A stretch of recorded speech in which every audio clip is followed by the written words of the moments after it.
Srimad Bhagavatam, Canto 1, Chapter 5, Text 17. Translation and commentary by His Divine Grace A.C. Bhaktivedanta Swami Prabhupada. Canto 1, Chapter 5, Text 17. 1, 5, 17. Read it again. Tyaktva swadharmang charanam bhujam hare bhajan apakvotha patet tato yati yatrak vava bhadram abhudamushakim kovarta apto bhajatang swadharmataha. Translation. One who has forsaken his material occupations to engage in the devotional service of the Lord may sometimes fall down while in the immature stage, yet there is no danger of his being unsuccessful. On the other hand, a non-devotee, though fully engaged in occupational duties, does not gain anything. Purport. As far as the duties of mankind are concerned, there are innumerable duties. Every man is duty-bound, not only to his parents, family members, society, country, humanity, other living beings, the demigods, etc., but also to the great philosophers, poets, scientists, etc. It is enjoined in the scriptures that one can relinquish all such duties and surrender unto the service of the Lord. So if one does so and becomes successful in the discharge of his devotional service unto the Lord, it is well and good. But it so happens sometimes that one surrenders himself unto the service of the Lord by some temporary sentiment, and in the long run, due to so many other reasons, he falls down from the path of service by undesirable association. There are so many instances of this in the histories. Bharat Maharaj was obliged to take his birth as a stag due to his intimate attachment to a stag. He thought of this stag when he died. As such, in the next birth he became a stag, although he did not forget the incident of his previous birth. Similarly, Chitraketu also fell down due to his offences at the feet of Shiva. But in spite of all this, the stress is given here to surrendering unto the lotus feet of the Lord, even if there is a chance of falling down, because even though one falls down from the prescribed duties of devotional service, he will never forget the lotus feet of the Lord. Once engaged in the devotional service of the Lord, one will continue the service in all circumstances. In the Bhagavad Gita it is said that even a small quantity of devotional service can save one from the most dangerous position. There are many instances of such examples in history. Ajamil is one of them. Ajamil in his early life was a devotee, but in his youth he fell down. Still he was saved by the Lord at the end. Tyaktva swadharmang charanam bhujam hare bhajana pakvotha patet tato yadi yatrak vava bhadram abhudamo shakim kovarta apto bhajatang swadharmataha. One who has forsaken his material occupations to engage in the devotional service of the Lord may sometimes fall down while in an immature stage, yet there is no danger of his being unsuccessful. On the other hand, a non-devotee, though fully engaged in occupational duties, does not gain anything. In this verse, as in many in Srimad Bhagavatam, the glories of bhakti, pure devotional service, are described. Here in this verse it is implied that even a little bhakti is worth or is better than much pious activity or following of what is called dharma. Although dharma is very difficult to precisely define, it is central to the way of life.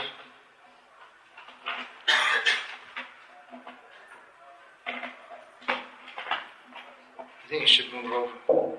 Mahaprabhu, Gaur, Das Prabhu, move over a little bit more this way. It is central to the manner of life which is described in Mahabharata, Ramayana, and all the Vedic literatures. It's translated as religiosity, righteousness, etc.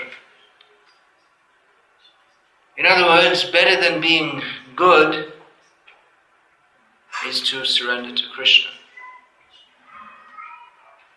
And even if one is engaged in devotional service but is not good from the worldly point of view, he's better situated than one who is good from the worldly point of view but not a devotee of Krishna. Sometimes we hear devotees say that, well, the karmis, the non-devotees, they're much better behaved than the devotees. They're not. It's not possible. Even if in some features of their behavior they appear to be better behaved, the very fact that their activities are not in any way directed toward Krishna automatically puts them in the category of dushkriti, or misbehaved, or rascals. This is a word Prabhupada usually used. So in this verse states that, this is Narada Muni speaking to Vyasadeva. Vyasadeva had written so much extolling dharma, but nothing systematically extolling that which is beyond dharma, or which is the actual dharma of surrendering to Krishna. So Narada Muni here states that even if you make a start in bhakti, but you don't go the whole way, you stumble along the path, or you're not successful fully in your activities of bhakti, still one is better situated than someone who is very steady and capable in performing worldly pious activities. Not only better situated, but the success of one who engages in bhakti is assured, even if he doesn't complete the course in this lifetime. Whereas for someone who's simply materially well-behaved or pious, they don't gain anything of any real value if they don't take to Krishna consciousness. There are many other verses to substantiate this. Bhagavad bhakti hinasya jati shastra japastapa pranasya dehasya mandanam loka ranjanam.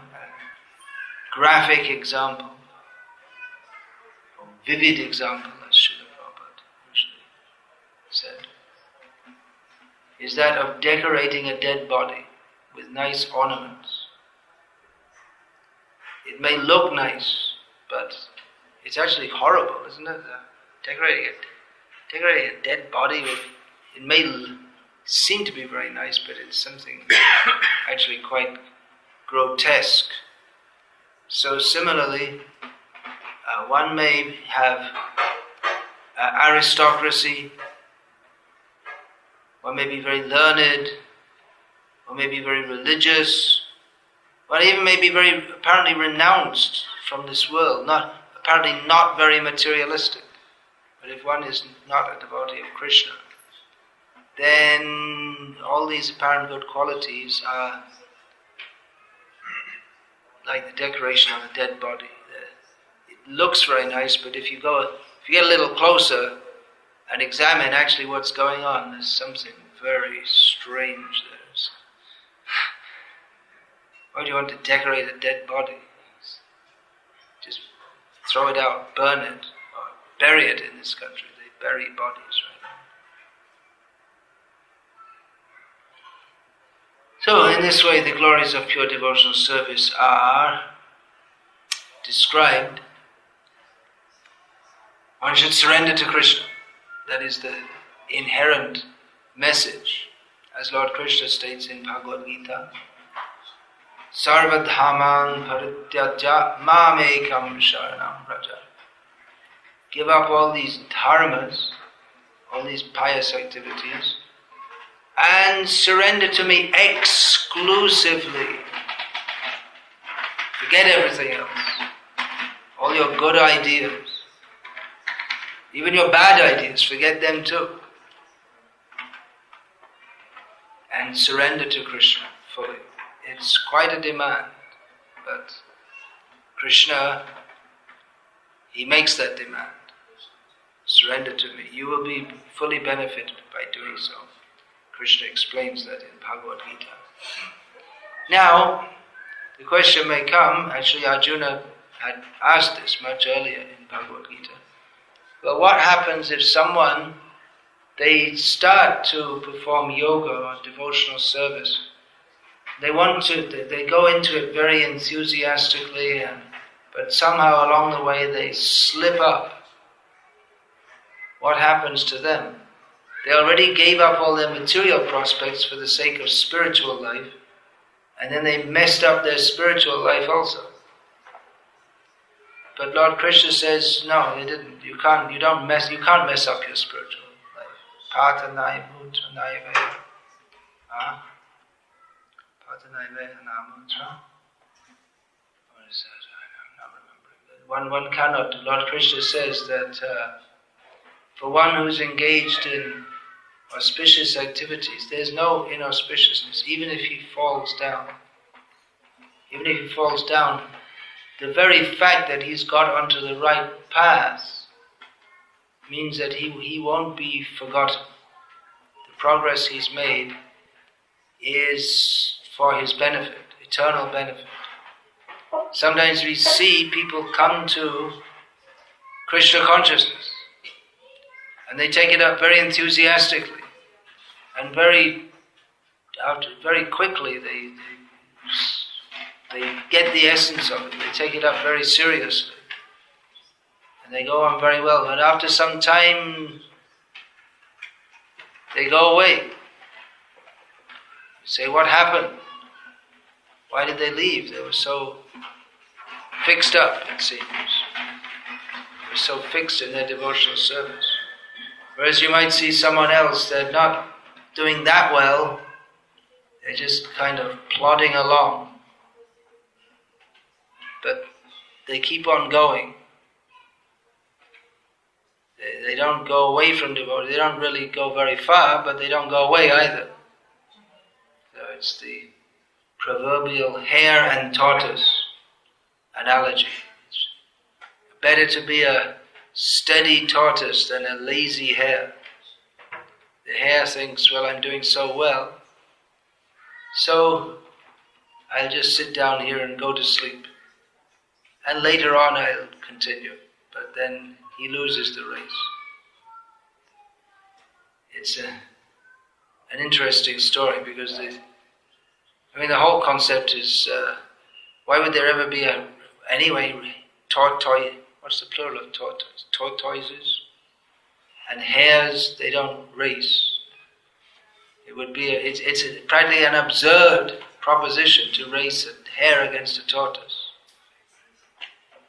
Imagine having two tortoises racing against each other. Imagine the commentator trying, and it's getting really exciting here. Pretty difficult to make an exciting commentary on it. Hares, yeah, you could. They have dog racing. They have dog racing in this country. Greyhounds, these dogs, they're bred for. Horse racing is very common. So they can run fast, so you could imagine it might be exciting. Personally, I never found it very exciting, but some people think it's interesting. But a tortoise, what's the meaning of it racing? It's just so slow. Anyway, the fable is of the hare and the tortoise. One is going very fast. He's very, very capable of reaching the destination, the target destination very quickly. But he fails to do so due to overconfidence, laziness, thinking that he's already there when he's not there. Whereas the tortoise diligently plods along and makes it to the last point.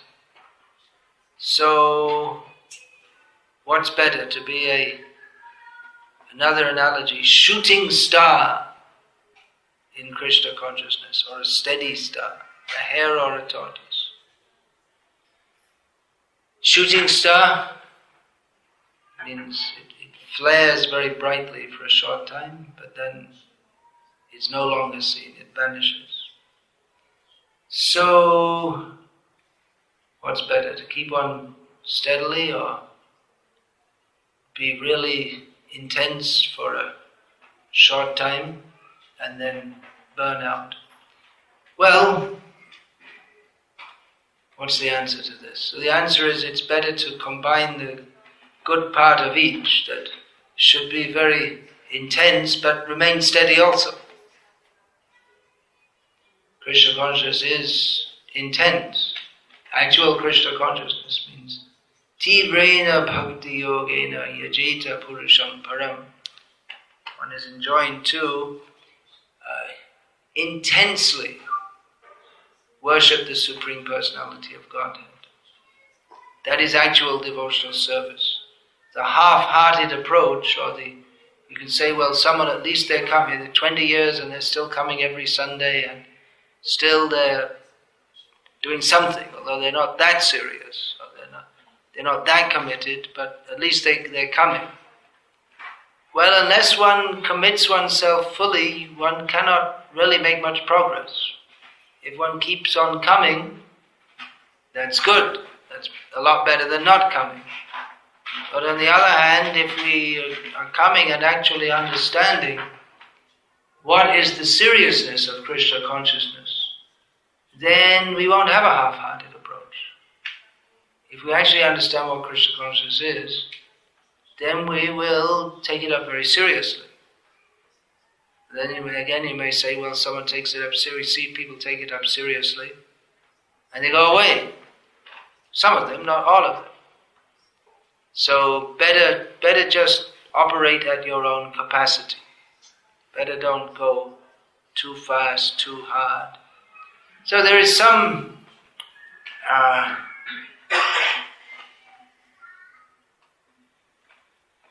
weight in that argument. If we to just go at your own capacity, if we try to act on a level that we're not fit for, we are liable to fall down. Srila Prabhupada warned, don't try to imitate Raghunath Das Goswami, who would eat practically nothing.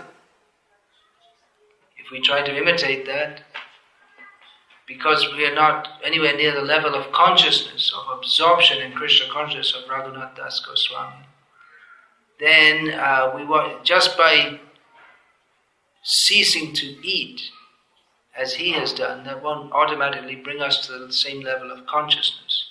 It will probably bring us, there are different levels of consciousness. The lowest is annamaya, simply thinking of food. So by abstaining from food, if we're not on a high level of consciousness, we're likely to think of food. Or we may come to an even lower level of consciousness, which is unconsciousness. We may just faint from lack of food. If we don't have the spiritual absorption to sustain our body, then instead of being Krishna conscious, we'll be unconscious, taken to the hospital for malnutrition or non-nutrition. So it's not wise to try to imitate Raghunath Das Goswami, but it is wise to follow his example as far as we are capable of absorption in Krishna consciousness. So it requires some intelligent application of the principles of Krishna consciousness to understand how to follow without imitating. We have the Mahajans, or great personalities, who we are enjoined to follow. All the great acharyas, they are persons whose example we are enjoined to follow. Their example is one of intense Krishna consciousness. So if we say that, well, better relax a little bit and maybe have a little sports or a little watch the TV, have a little, don't be too Krishna conscious. Well, that's not following the path of the Mahajanas. Relaxation, maybe. Our relaxation may be, what relaxation? I don't know actually. What do we sit and read Srila Prabhupada's books, or we discuss among devotees. Madchita madgartha, prana, bodhayanta parasparam, katyantas chamang nityam, tushyanti charamanti cha. This is the devotee's relaxation. With other devotees, the devotee discusses about Krishna. We don't go off the subject of Krishna, always centered on the subject of Krishna. So, it is good to be intense. That is required in Krishna consciousness. That is Krishna. Krishna consciousness means smartavya satatam Vishnu vismartavya najatu chit. Always thinking of Krishna without diverting the attention to any other subject. That is Krishna consciousness, and that is what we are aiming at in all our practice. Sarva vidhi nishedasya etayor eva kinkaraha. All the practices that we take up in Krishna consciousness are meant to come to that level of always thinking of Krishna and never forgetting Him. We may say that, well, if we try to do that and we're not really ready for it, and then we fall down. Better to take it easy, relax a little bit. You see that people fall down. Well, so what's the answer? To be fallen from the start. If you don't go up, you can't fall down. And that's how you can avoid fall down. Don't go up. But that's not the solution. We have to go up. The idea is to go up and up and up and up. And if you don't go up, you can't fall down. But then you don't go up either. And you don't attain the goal. Because the goal is up. The goal is not down. So even if one falls down, here Narad Muni states, you don't really fall down. It is, he goes on to say that, just 2 verses later, there's Navaijano jatu katanchana vrajen makunda sevyang anyavad anga sangsrutim smaran kundam yupaguhanam punar vihatamichen narasagrahojanaha. My dear Vyas, even though a devotee of Lord Krishna sometimes falls down somehow or other, he certainly does not undergo material existence like others, fruitive workers, etc. Because a person who has once relished the taste of the lotus feet of the Lord can do nothing but remember that ecstasy again and again. In other words, a devotee who falls down doesn't really fall down at all. It's circumstantial or temporary, because once he's tasted the nectar of Krishna consciousness, can never ultimately forget that. Whereas someone who's never really absorbed themselves in Krishna consciousness, they can never remember it because they've never had it. So, better to be intense. If one does so, if one tries very hard in Krishna consciousness, then Maya tries to capture him more. That's one answer why sometimes we see that devotees are very serious in Krishna consciousness and apparently quite advanced, and they fall down, and then we think that, if that happened to him, then what about me?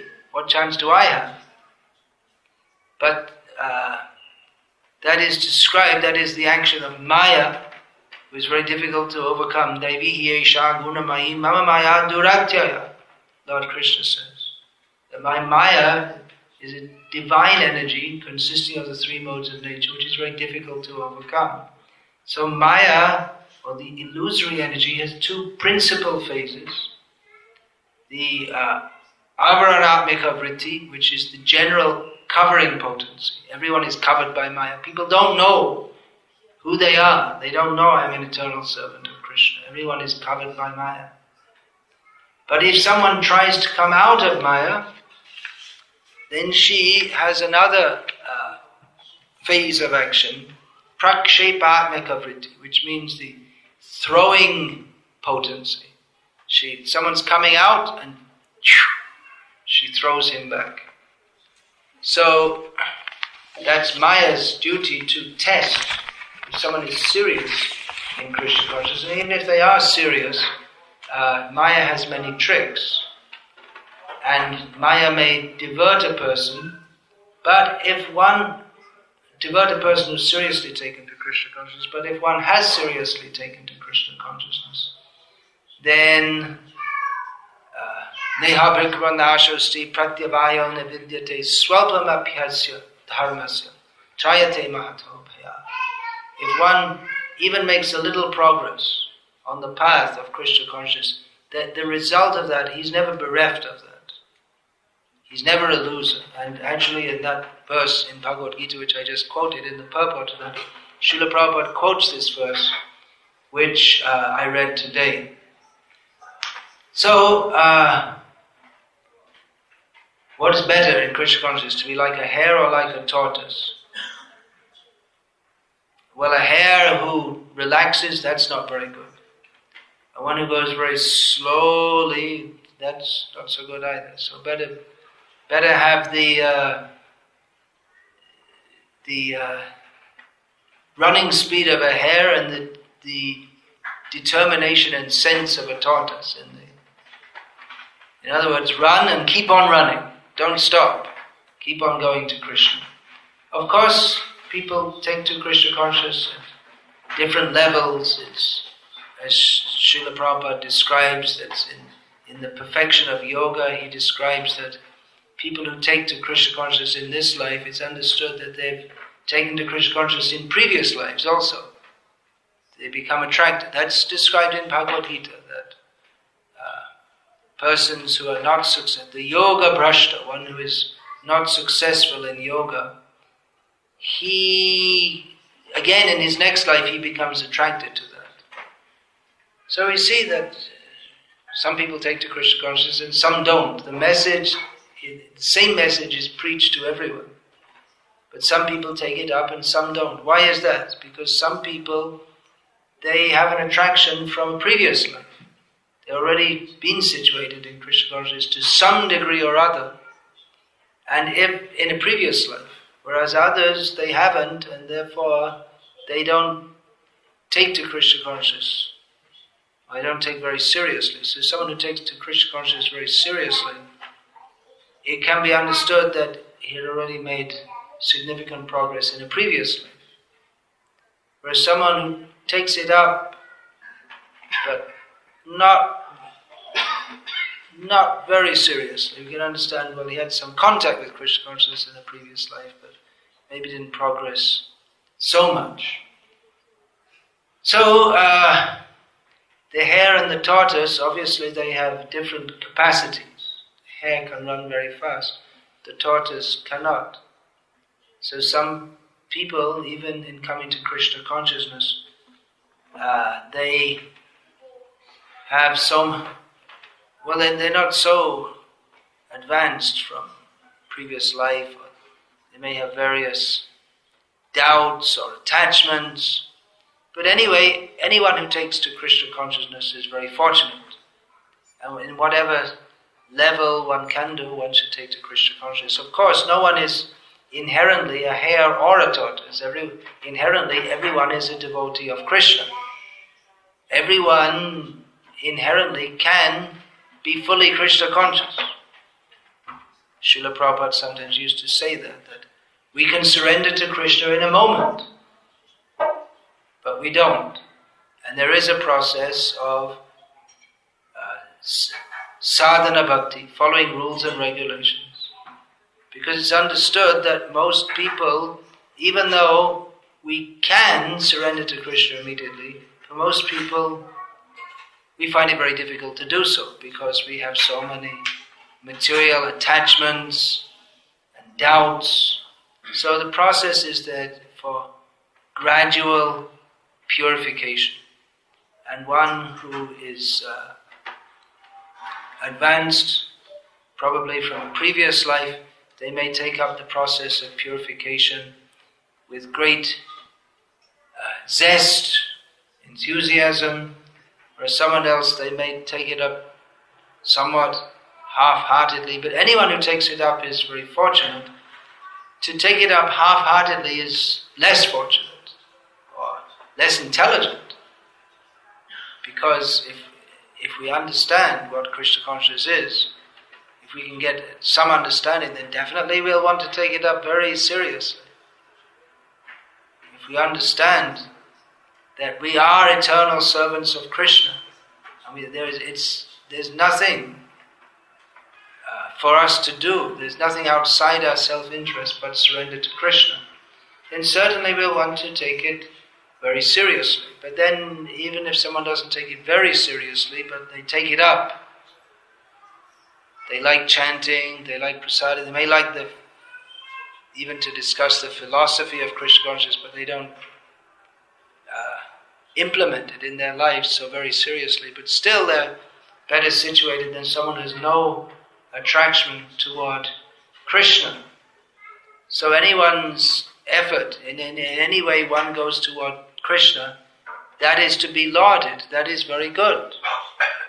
It's very good if anyone is taking up Krishna consciousness at any level. If we see someone's coming newly, they're just coming 3 or 4 times, and then we may ask them, well, are you chanting Hare Krishna now? We say, oh yeah, I'm chanting 1 round a day. We say, very good. But if after 20 years of coming, we ask them, so what level are you on? I'm chanting 1 round a day. What happened? You're still coming, but you never got the inspiration to go further. So it never really happened. Still, the chanting 1 round a day, that's good. We encourage everyone, please come. Please come here to the temple at least once a week. If you can't come more often, or at least come on the major festivals. Keep on coming, keep contact with Krishna. When you go home, go on chanting, see what service you can do. Somehow or other, if people engage in Krishna consciousness, that is for their benefit. But on the other hand, if we understand what Krishna consciousness is, why not take to it very fully and very seriously? So everyone should take to Krishna consciousness, whether one is a hare or a tortoise, whatever one's capacity is, or one's level of inspiration or enthusiasm, one should aim at the goal and keep on going. If one has much enthusiasm, that's very good, but keep on going. Don't go to sleep on the way like the tortoise. And if one is very slow starting, maybe various impediments, but one should try to speed up. It's not good to be slow all one's life. I mean, there has to come we all have to remember that at the time of death, whatever we've done, sadhan kara mata kara. So sadhan kara bhajan kara mate janle. Srila Prabhupada would quote this, that at the time of death, all our activities in Krishna consciousness, that will all be seen, that will all be tested. So it's coming very soon for all of us. Tick, tick, tick, tick, tick, the clock is ticking on. And it'll come one day when the cuckoo will come out and say, okay, okay, okay, time's up, time for you to go. Then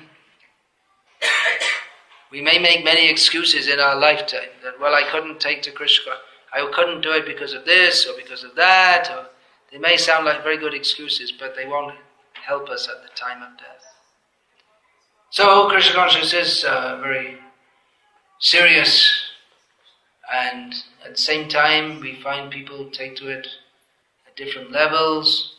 We should neither get stuck and go so slowly that we don't reach the goal at all, nor should we run very fast and then say, okay, that's enough for now. Keep on going. Some people will go faster than others. We shouldn't be envious of those who go faster. That's a mundane response. We should be very happy to see some devotees are going very quickly. We may desire to go quickly, but then we find ourselves held back by our own incapability. We may have the inspiration, I want to go quickly in Krishna consciousness, but then we find we have so much clutter in our minds, residual bad thoughts that remain in our consciousness due to past bad association and bad actions. But anyway, we should keep on trying very seriously. That is the meaning of sincerity. The point is everyone should be very sincere. People come at different levels, but everyone should be very sincere to ultimately reach the goal. Don't get stuck, or don't think, well, I'm doing so well, I don't need to try anymore. One has to keep on going, cultivating the qualities of humility. Chaitanya Mahaprabhu spoke of this, that if one thinks, well, I'm going so great, so now I'll take rest. Or, I'm doing so well in Krishna consciousness, so anyway, I'm sure to be Krishna conscious, so no need to, now I'll take a little break. No. One shouldn't think, I'm doing very well, I'm so much better than others. So sincerity means to keep on trying to advance. Even if sometimes devotees become disappointed, like I said, they say, well, someone was going so well and they went away, then what hope is there for me?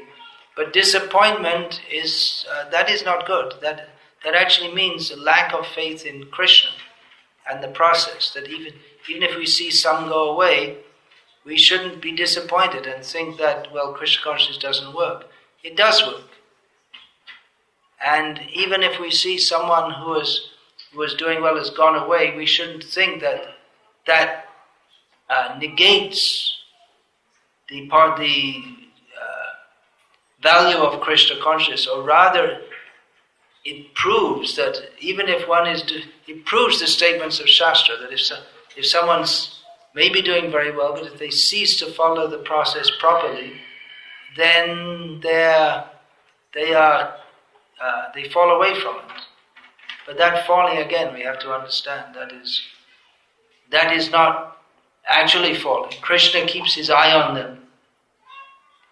If someone comes under the shelter of Krishna, then Krishna, even though that person may fall away from Krishna consciousness, but Krishna doesn't let them go.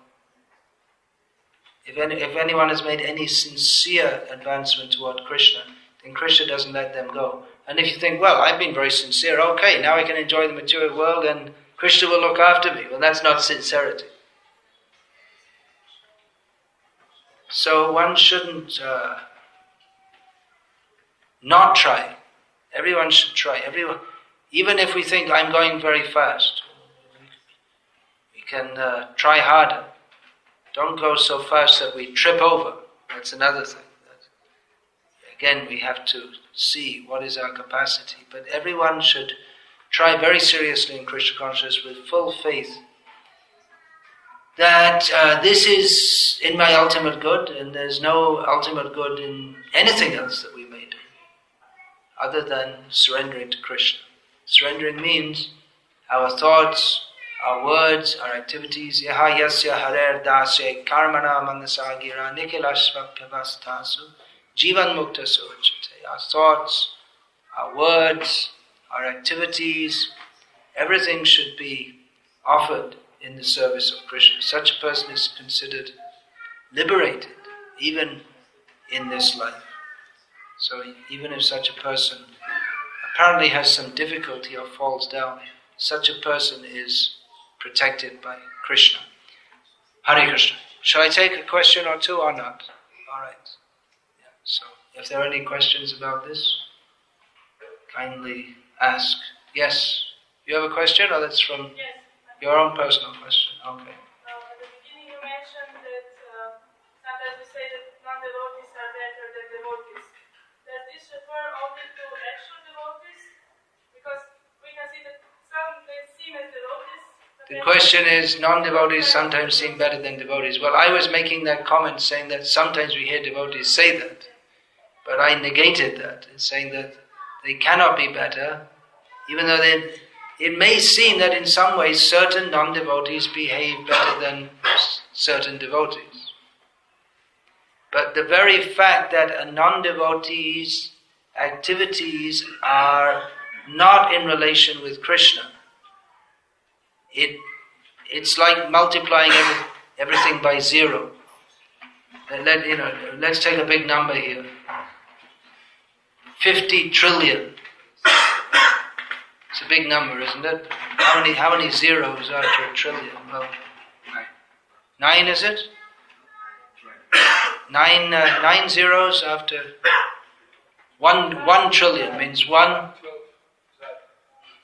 It may be different. It may be different in England and America. I know a British billion is 10 times more than an American billion. Anyway, whatever. If you take a big number and multiply it by 0, it all becomes 0. However big the number is. Whereas if you have 1 and you multiply it by 1, it's still 1, but it's still 1. It's something substantial. So, in Krishna consciousness, someone who's centered on the One, who is Krishna, even though he may appear in so many ways to be lacking, but that is his one qualification, that his activities are centered on Krishna. Whereas a non-devotee, they may have many apparent qualities. Harava bhaktasya kuto mahan guna. What is that? Kuto manoratena asdi davato me. Someone may appear to have great qualities, but if he's not a devotee of Krishna, then they're not actually good qualities, because it's not a quality of the soul. It's just on the mental platform. It's nothing. It has no real substance. So that was the point I was making. The question was, what about those that look like devotees, but they're not centered on the goal? What about those who look like devotees, but they're not centered on the goal? They look as devotees, but they behave as non-devotees, so that may seem that like devotees don't behave like devotees. They look like devotees, but they don't behave like devotees. If they come to the temple, but actually, if you observe their behavior, it's not actually according to the principles of Krishna consciousness. But if you observe their behavior, it's not according to the principles of Krishna consciousness. Could you give an example of how their behavior is not according to the Krishna? They come to the temple and they dress as a devotee, but they're not devotees. Well, even in some modicum of Krishna consciousness, even some connection with Krishna, it's always auspicious. There may be people, what is that? Bhaktivinoda Thakur says this, Galai mala nakai tilak, shange ek pore bala. He has tilak on his nose and beads on his neck, and he's going around with someone else's wife. Ek Kaliya Chela is not a devotee, it's a disciple of Kali Yuga. So, it may be someone's a complete fraud. That can be. That's possible. They're taking the position of a devotee to exploit others. That's possible. But on the other hand, even if someone has some attachment to Krishna, that can be for their benefit. Srila Prabhupada told the story of someone who he was a thief, and he heard about the baby Krishna having lots of valuable jewels. So he wanted to find out where is Krishna, so he could rob everything from him. His child running around, should be easy to rob everything from him. So he heard, where is that Krishna? He asked people, he lives in Vrindavan. So he's going, where is Krishna? I want to find Krishna. He's in Vrindavan. So he was going to Vrindavan. Where's Vrindavan? I want to go to Vrindavan and find Krishna. So thinking like that, he went to Vrindavan. And when he went to Vrindavan, he saw Krishna.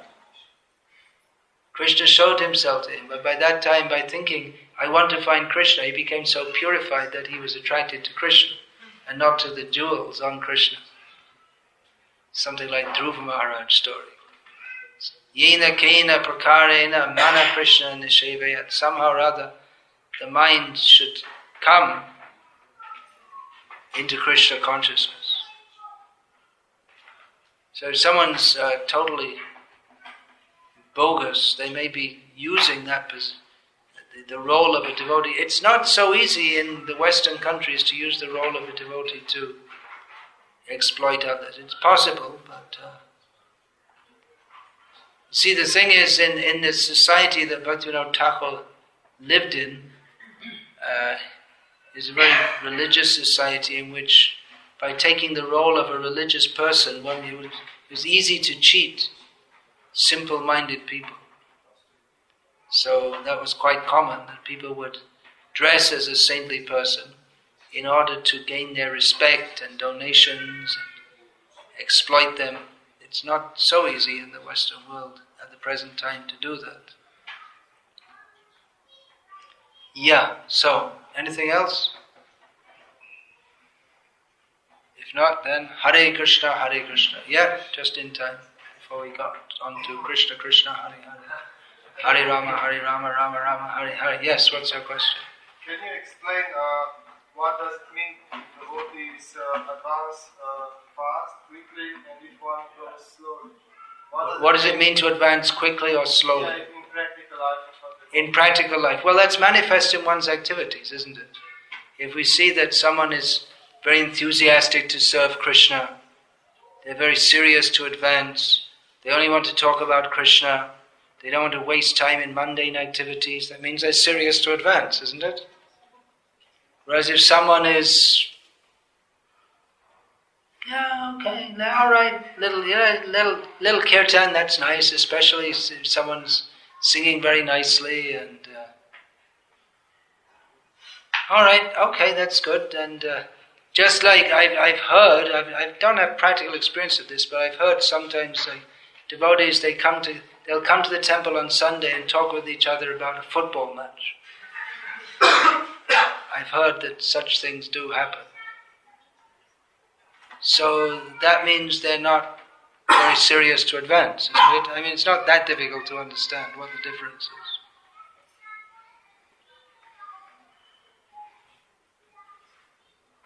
And it may be that the one who's serious to advance is also, has some attachment to the football, but he doesn't cultivate that. He doesn't deliberately cultivate that.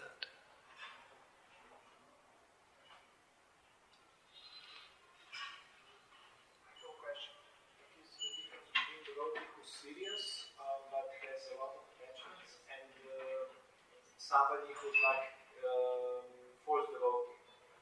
What is the difference between a serious devotee who has many material attachment and one who's a false devotee?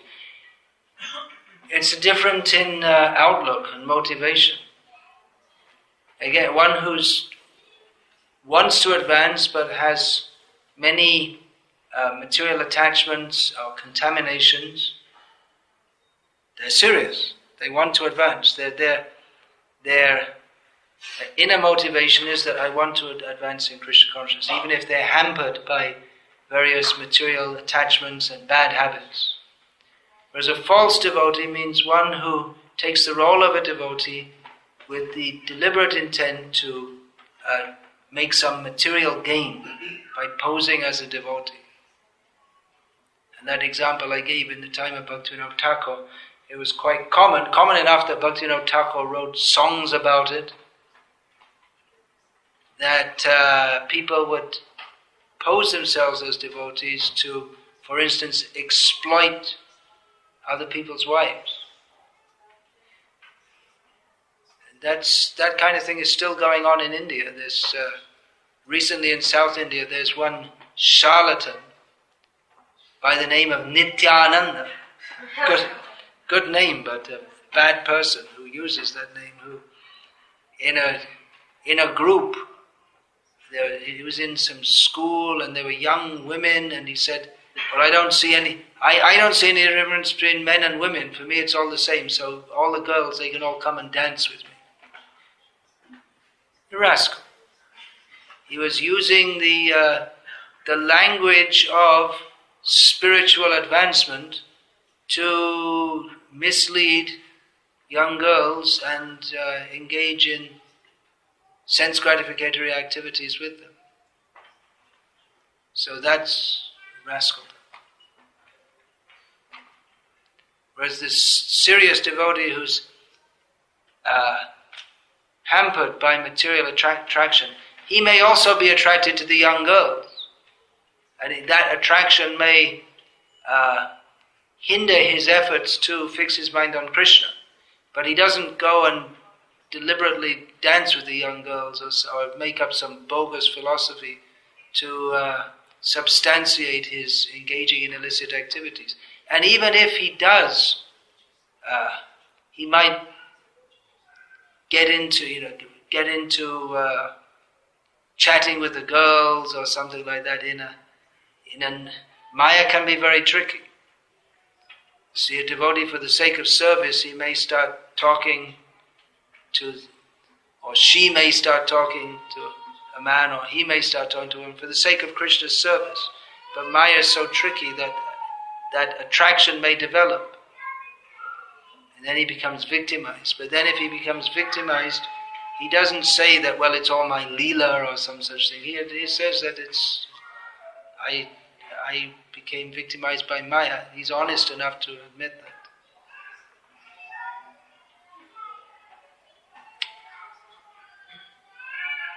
Hare Krishna, Krishna Krishna.